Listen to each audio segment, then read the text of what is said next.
There's a real controversy out there about whether to draw and paint from photographs or from real life.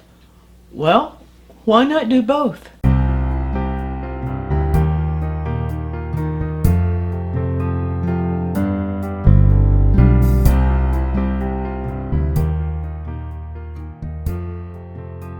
This is sort of typical of the kind of emails I get, and also occasional comments on our YouTube channel here from one of our subscribers who says she's having a debate with someone, and her comment is, this person is art trained and tells me there's no point in copying from photographs, that one must draw from life. She says copying from images gives a person false confidence because it's like tracing over another person's ideas. And she asked me my point of view. Well, the thing about the whole concept of copying is a little bit skewed anyway. We use images as references from which we study and give interpretation. There is an advantage in working from photographs, and there is a disadvantage. And so I want to show you just one advantage. For example, if you're just learning to draw. If you're just learning to draw, photographs can show you photographs allow things to stay in one place and allow you then to develop your skills for finding angles and shapes in drawing. And they also can act as a good reference for your practicing skills in gesture drawing and contour drawing and other kinds of drawing before moving on to the three-dimensional object itself. So let me just show you briefly what I'm talking about here. Now, here I have a photo of a coffee mug, and here I have the coffee mug. Right now, if we look at just the photo of the coffee mug, what advantage can I find in working from a flat photo? For one thing, if I'm just learning to draw, if it's my first experience with drawing, even though my teacher might be so versed in drawing, he or she knows exactly what they're talking about, I might not understand what they're talking about when they say gesture or the gesture or movement of a shape. And if I have a coffee cup in front of me here, I might have this point of view of it, or I might have this point of view of it, or I might have this point of view of it. I might have this point of view of it. So my point of view might not be the same as my instructor's point of view. However, if I'm just introducing you to gesture drawing, if we both have that same viewpoint, I can more easily communicate to you what it means to find a gesture in an image. And so an example of that would be the gesture in this image, in this particular image, at this particular point of view, the gesture of this rim of the cup is this or this. And so I can illustrate that to you. I can say the gesture goes this way and then it goes this way, and then I can show you that over here the gesture goes this way and it goes this way, and then I can show you the gesture of the movement goes this way, and I can do that here as I see it there.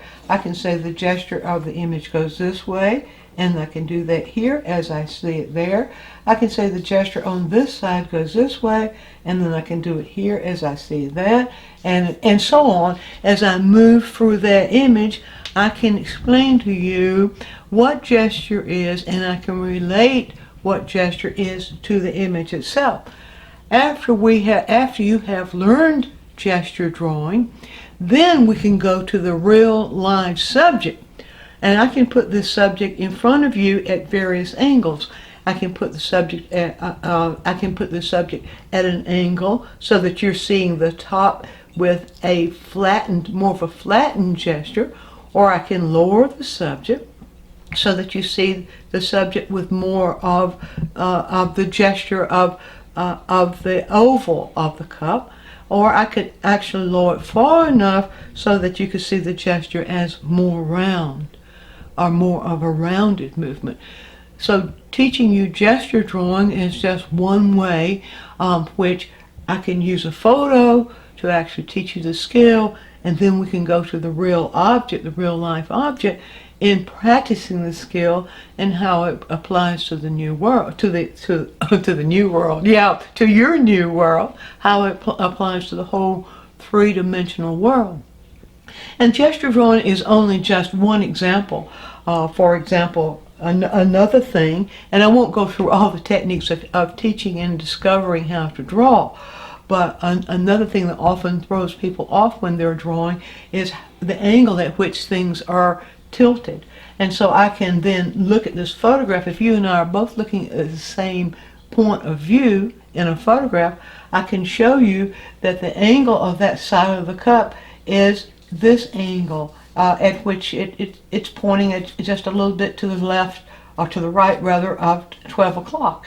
I can show you that the angle, the actual angle of the opening of the cup itself is more of a horizontal angle. And that is just an example. So don't allow yourselves to be all caught up in dogma.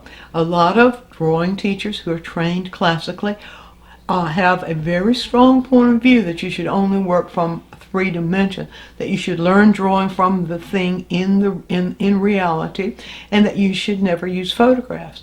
But I know from many years of experience in teaching that using photographs to help students learn initially is a way of our seeing the same thing and my being able to better communicate. So my point of view is, let's use both. So I hope you found this helpful, and if you did, and if you have something that you'd like for me to do a quick tip on, drop us a comment right down here and we'll put that on the schedule. And I have to say here that we have quite a few quick tips backed up, so it may be a while before your shows, but that's okay. We will get to it eventually. And we have some other things to offer for your artistic growth. On our website, we have 170 full-length video lessons all about seeing, composing, painting. So that's at dianemise.com. There's other opportunities for you to study with me live there too. If you look in the right-hand column on the website, click Study Live with Diane and see what live sessions we have coming up next. And there's your quick tip.